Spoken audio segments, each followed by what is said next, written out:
What is up, everybody? Verse here today, and we have to talk about this ridiculous clip that is floating on social media.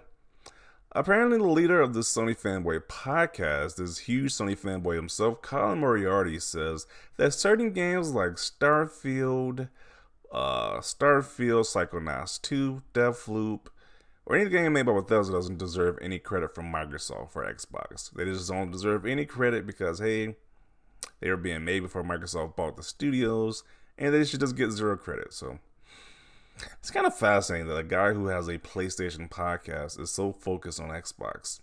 Is God of War done? Is that a one and done for this guy? Did he beat the game already? Has nothing else to talk about with that game. And that's why they're focusing on Xbox, because this is just kind of sad with this whole narrative. And it seems to be the trend, like every 6 months, this guy comes out with some ridiculous statement that goes somewhat viral that people have to talk about. I was like, everybody don't get this. This is the guy's MO at this point. He says he has a PlayStation podcast, but he only gets the most traction when he talks about Xbox. So it's just fascinating how that works out. But then this guy who posted this, he says that, hey, if Xbox doesn't deserve credit for Starfield, then PlayStation doesn't deserve credit for Bloodborne, Demon Souls, Spider-Man, Spider-Man 2, and Wolverine, etc. So I kind of agree. We're going by the same logic. But let's listen to this clip of this guy saying this nonsense. Let's get into it. And I talked about this with Cog on our episode of Defining Duke Ultimate that will go up. I'm sorry, on Sacred Symbols Cross Defining Duke. Which is, I don't think Microsoft deserves credit for a lot of that. Psychonauts 2, not your game. You know, Deathloop, not your game. This year, Ghostwire Tokyo, not your game. Fallout or Starfield, not your game. And we're going to talk about those later, so I feel like the proof is still going to have to be in the pudding as far as can they deliver? Because their big marquee game, Halo, no. Definitely not. Definitely not by any objective measure. And so I think that that's an important part too.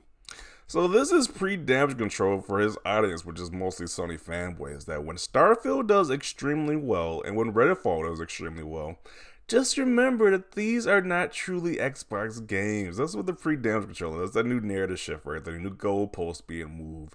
That these games shouldn't credit because they have been made by Bethesda, which is a highly acclaimed studio, and not Microsoft's one of, I guess, their main studios or whatever. But Microsoft owns Bethesda, so it's like they own these studios and these games. So what are you talking about?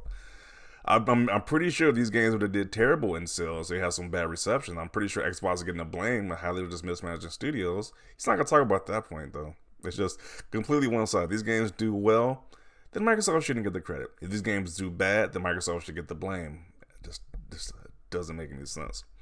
And his point that just Halo is just doing so terrible. What he said something crazy about Halo. Halo is just doing bombed.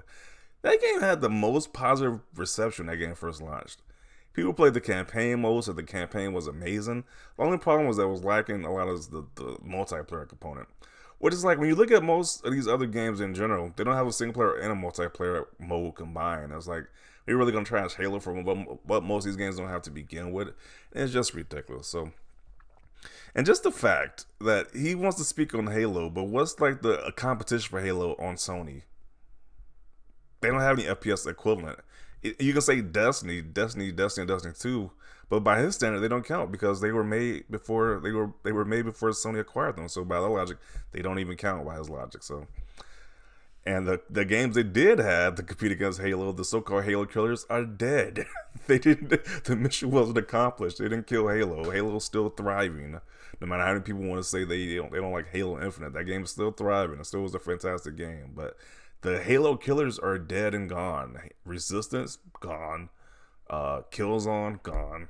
Both gone, dead franchises. But they want to keep opening their mouths towards Halo Infinite, which is just hysterical to me. But this point this guy makes zero sense. Like, he's going to give Sony credit for From Software games like Bloodborne and Demon Souls, but, you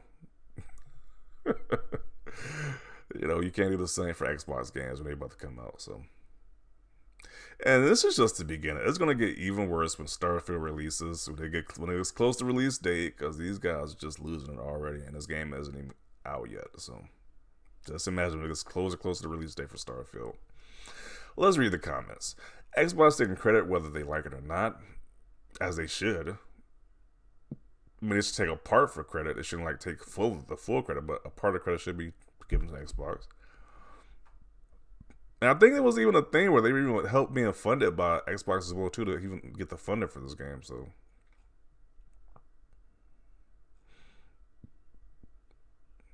once again, people trying to dismiss ownership because of their fanboyism. That is very true.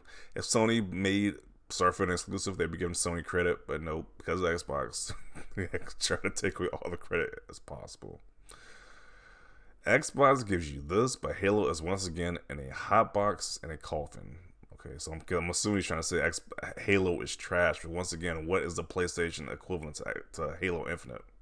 If Halo was trash as an FPS game, what does PlayStation have as the equivalent? Nothing. They have nothing as the equivalent.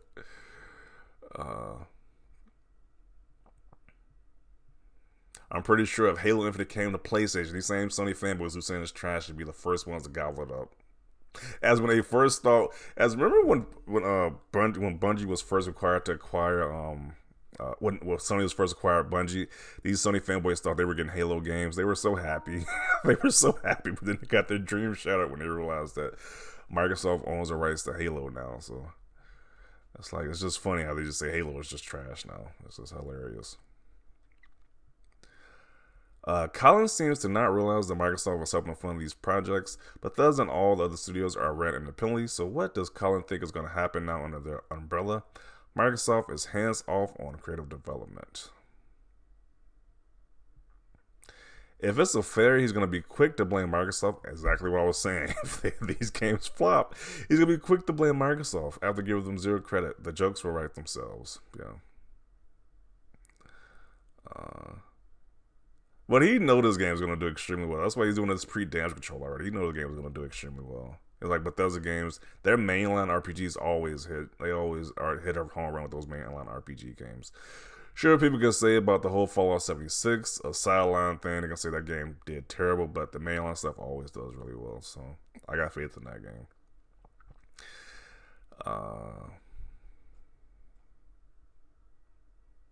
Psychonauts 2 will be half the game it is today if Xbox didn't acquire Double Fine. They already said with Xbox support they added so much to the game, and Bloodborne and Demon's Souls weren't developed by Sony-owned studios. They still funded the games though, so they can get credit. Okay. It's impressive how these people spend hours of their life trying to downplay and harm Xbox or whatever that isn't Sony. Are they being paid? I would not like to be friends with these guys.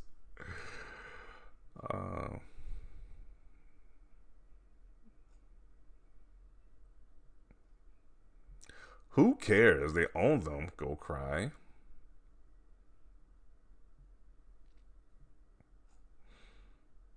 This podcast just reeks of desperation. I smell fear of change. They know that the era where they can live in a fantasy is coming to an end.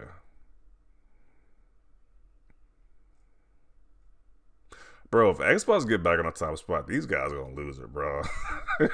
They're terrified of that actually happening, of Xbox being on top like it was in the 360 generation. They don't want that to happen ever again.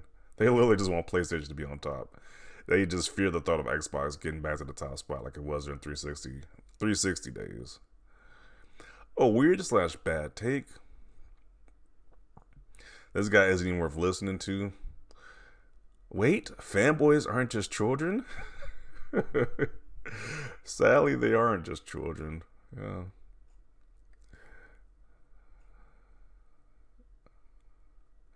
Also, logically, give me an Xbox Studios that was on par with Naughty Dog or Insomniac. Answer that with some damn sense. 343, no matter how much you guys want to hate Halo Infinite, that game still has more content than most of these games releasing, and it was still a phenomenal game. So I would say 343, no matter how much flack that game's get, that game's still pretty good. The people who made the Gears games, the people who make all these, the Elder Scrolls game, Bethesda. But I guess that would, I don't know, does that count now? They trying to discount studios? I would say Bethesda is pretty on par with these Naughty Dog or Insomniac. It's like they just clearly just biased with this whole, they clearly have this Sony fanboy bias. They just say ridiculous stuff. Like you literally think that nobody is on par with Naughty Dog or Insomniac right now from Xbox. Really.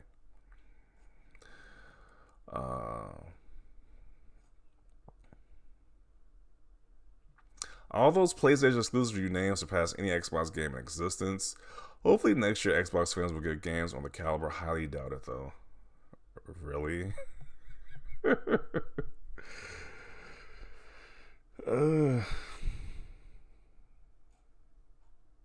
Simple solution. Why don't we just focus the credit on the developers and not worry about keeping some imaginary console war score for games on both sides?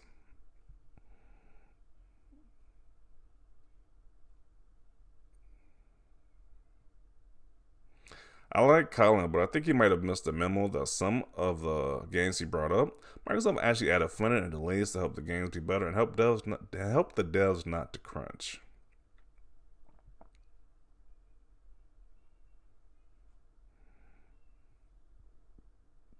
Isn't Bethesda an Xbox studio? If Xbox doesn't take credit for it, then who does? I don't know who they want to take credit for.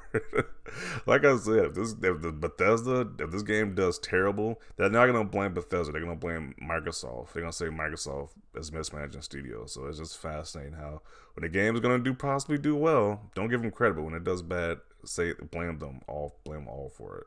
Like it's just ridiculous. And it's just a huge double standard from Sony and Microsoft.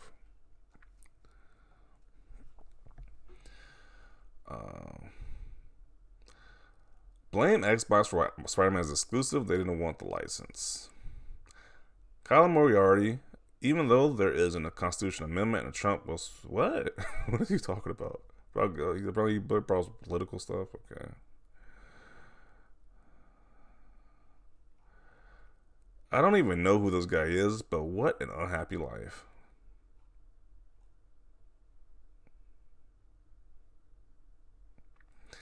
There's a difference between developers and publishers. Console wars are for children. Grow up. Tell me that you are intellectually dishonest without telling me you're intellectually dishonest. Okay. Quite ridiculous compared to seeing how PlayStation was involved in all these games from pitch to production. I'm still waiting on Microsoft to actually create something worthwhile. I mean, most of their games are highly rated, so I don't know where this guy has been, but I'm pretty sure he just wants a copy and paste of Sony games. So if you want the cinematic walking simulator, then just stick with Sony. Why would you care about Xbox? Why would you care about Xbox space? You're not gonna like their games anyway. They literally just want Xbox to copy Sony. I was like, no, they shouldn't. They should do their own thing.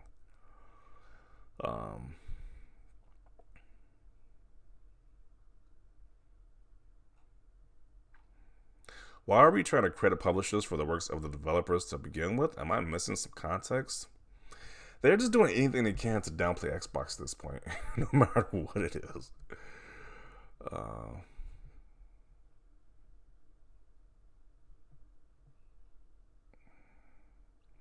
Facts, if Xbox doesn't deserve credit for Starfield and Psychonauts 2, then PlayStation doesn't deserve credit for these other games.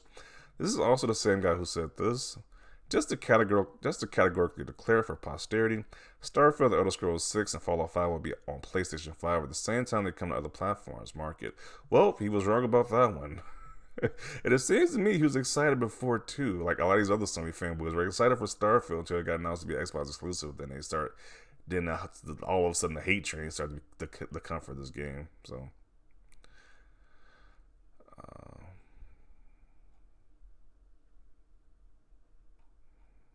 Xbox fanboys 24/7, crying consistently while this guy who runs a PlayStation podcast is talking about Xbox pretty consistently. It's okay. So it's gonna be like he's the one who's crying about Xbox, but okay.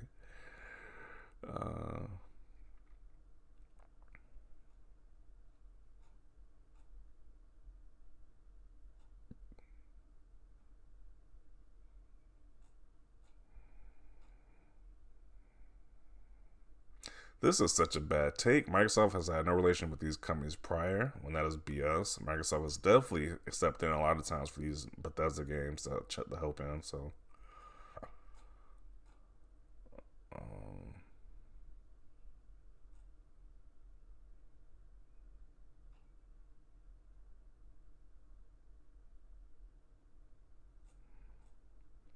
If Microsoft hadn't bought Bethesda, Starfield would have been on PlayStation as well. That's another reason why Xbox doesn't deserve the credit.